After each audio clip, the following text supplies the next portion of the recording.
আল্লাহর কাছে দোয়া করি ভারতরা ভেঙে টুকরো টুকরো হোক, কারণ ভারত ভাঙ্গা ছাড়া বাংলাদেশের শান্তি কখনো আসবে না। তারপরে সেদিকে ভারতের লোকদের কোনো শান্তি হবে না। আপনারা জানেন ভারতে কিন্তু একটি সম্প্রদায় না, ভারতে আছে হিন্দু, খ্রিস্টান, বৌদ্ধ, তারপরে ওদিকে যদি দেখেন তামিল, কেরালা, তারপরে পাঞ্জাব, সিং ইত্যাদি ইত্যাদি। এই ভারত যদি টুকরা হয় তাহলে ভারতের 150 কোটি মানুষের তাদের ব্যক্তি স্বাধীনতা, তাদের ধর্মীয় স্বাধীনতা, তাদের এলাকা ভিত্তিক উন্নয়নের অনেক সুযোগ আসবে এবং তারা শান্তিতে বসবাস করবে। সেই সাথে আমরাও বাংলাদেশের লোকেরা শান্তি পাবো ইনশাআল্লাহ। কারণ এই ভারতের ষড়যন্ত্রের কবল থেকে আমরা কিন্তু এই দীর্ঘ বৎসর আমরা ভোগ করে আসতেছি। পাকিস্তান বিদায়ের পরে পাকিস্তানকে তো বাংলাদেশ এই এই ভারত সবসময় ভয় করতো, কিন্তু পাকিস্তান যখন 1971 সাল থেকে এখান থেকে বিদায় হয় তখন আমরা দুর্বল হয়ে পড়ি। সেই দুর্বলতার কারণে আপনারা দেখেন, যদি আমরা দেখি এই যে রিফিউজি বলে, মানে তারা জরিপে দিছে, এটা অনলাইন জরিপে এখন এটা ফিক্সড হয়ে গেছে। ওই যে বাংলাদেশের যে কি পরিমাণ লোক মারা গেছে 1971 সালে, এইটাও কিন্তু একটা ভুল তথ্য অনলাইনে বাড়তেছে। ওই শেখ মুজিব বইলা গেছে যে এটা ওই অনলাইনে এখন ফিক্সড হয়েছে 30 লাখ 30 লাখ। অ্যাকচুয়ালি লোক 71-এর লোক মরে নাই, হয়তো 10-20 হাজারও মরে নাই, কিন্তু এটারে বানানি সে 31 লাখ। তদ্রুপ বাংলাদেশে এই 1971 সালে অনলাইন জরিপে দেখা যায় 80 লক্ষ লোক নাকি ভারতে আশ্রয় নিয়েছিল। এটা সমস্ত ভুয়া তথ্য, এটা অনলাইনে গেলে তাই পাওয়া যায়। কিন্তু আমরা যদি একটা সঠিক তথ্য পাই, সেটা হলো এই বাংলাদেশের রিফিউজিদের কারণে তৎকালীন সময় 69 মিলিয়ন, মোটামুটি 70 মিলিয়ন ইউএস ডলার তারা সহযোগিতা পাইছে। কারণ তারা বিদেশকে দেখাচ্ছে লোকের পরিমাণ বেশি, তাই জন্য সেই পরিমাণটাও বেশি। আপনারা দেখেন এই 71 নিয়ে কিন্তু ভারতের লস নাই, তাদের চারিদিকে লাভ। সেই লাভটা কোথায়? তারা বাংলাদেশের রিফিউজির সংখ্যা দেখাইছে কত, আপনার 80 লাখ। কিন্তু আমি আমার পুরো থানায়, আমার ডিস্ট্রিক্টই দেখি নাই তৎকালীন সময়ে কে বা কারা এত লোক ভারতে আশ্রয় নিয়েছেন। তো এইটা একটা ভুল তথ্য। সেই ভুল তথ্য দিয়ে তারা বৈদেশিক যে রিফিউজি ফান্ড থেকে যে সাহায্যটা আসে তারা বিপুল পরিমাণ নিচ্ছে। সেখানে আমার মনে হয় 2%ও খরচ করে নেয়। যেমন বাংলাদেশ আছে কক্সবাজার, এটাতে কিন্তু যে রোহিঙ্গারা আমরা বাংলাদেশে রাখছি সেখানে কিন্তু বিলিয়ন বিলিয়ন ডলার আসতেছে, কিন্তু আমরা কিন্তু সেই পরিমাণ টাকা কিন্তু রোহিঙ্গারা পায় না। যেমন আমলে রোহিঙ্গাদের ত্রাণ বিলিয়ন বিলিয়ন ডলার কিন্তু লুটপাট হয়েছে, সেটা আমরা সাংবাদিক হিসাবে জানি এবং কিছু দেখছি আমরা, সেটা চাক্ষুষ কিছু ডকুমেন্ট আমাদের কাছে হাতে আছে। তদ্রুপ এই যে ভারত 1971 সালে যুদ্ধের সময় যে রিফিউজি বাংলাদেশিদেরকে জায়গা দিছে, অ্যাকচুয়ালি তাদের 2% খরচ হয়েছে কিনা সন্দেহ।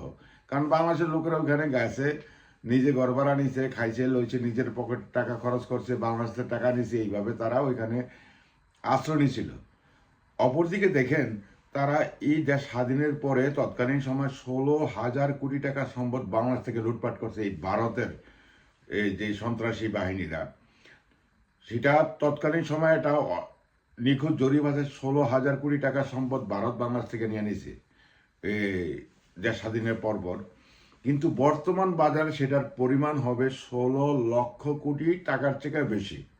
কারণ তখন আপনি মনে করেন চাউল ছিল 58 কেজি, সেটার যদি আপনি এখন কম্পেয়ার করেন বর্তমান বাজারে, তৎকালীন সময় 16,000 কোটি টাকার, তাহলে এখন 16 লাখ কোটি টাকার সম্পদ তারা বাংলাদেশ থেকে নিছে।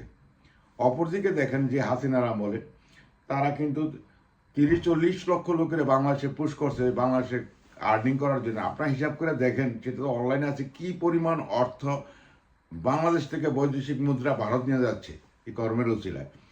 তো ভারত কমপ্লিট একটা ছেঁচড়া, ওখানে যারা রাষ্ট্র চালায় যারা স্বেচ্ছর মেচ্ছর, মানে আমাদের ছোট্ট দেশটা তাদের একটা এই মৌলবাদী, জঙ্গিবাদী, জামাত, রাজাকার ইত্যাদি ট্যাগ দিয়া এইখানে কে শোষণ, আগ্রাসন, আধিপত্য এগুলি নেওয়ারই তাদের মূল টার্গেট।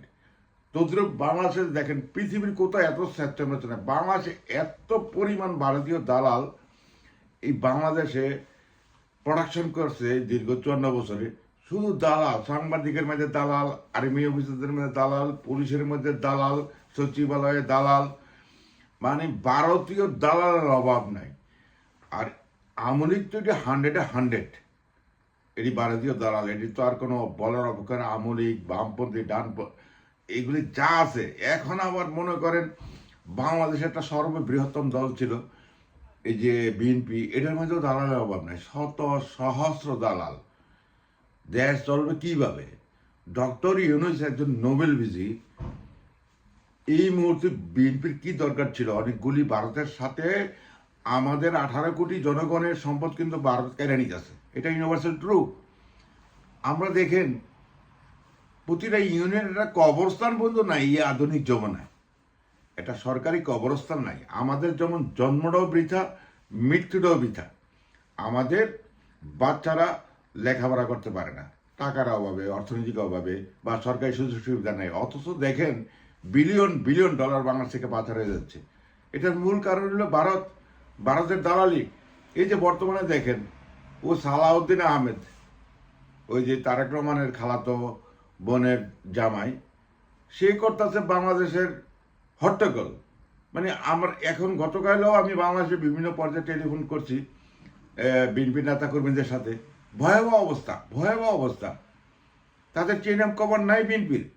তারা প্রতিটা উপজেলায় যারা বিএনপির প্রার্থী বা ক্যান্ডিডেট, আগে ছিল মন্ত্রী, এখন এমপি হবে, ইত্যাদি ইত্যাদি, নির্বাচনে যাবে, এই হলো আর একটা আউটবার্টার। তা আপনি দেশ কাকে দিয়ে চালাবেন? এটা সম্ভব না। দেশের কেমন যেন একটা অবস্থা। দেশের দরকার একটা রক্তকয়ী সংগ্রাম, রক্তকয়ী আন্দোলন, রক্তকয়ী বিপ্লব। এরই চ্যাপ্টার ভারত যতদিন পর্যন্ত এই ভারতের চ্যাপ্টার বাংলাদেশ থেকে নিখুঁতভাবে বিদায় না হবে, এই দেশের শান্তি, মানবাধিকার, গণ অধিকার, দেশের উন্নয়ন এবং দেশের সার্বভৌমত্ব আমাদের ফিরে আসবে না। সেটাই ইউনিভার্সাল ট্রু।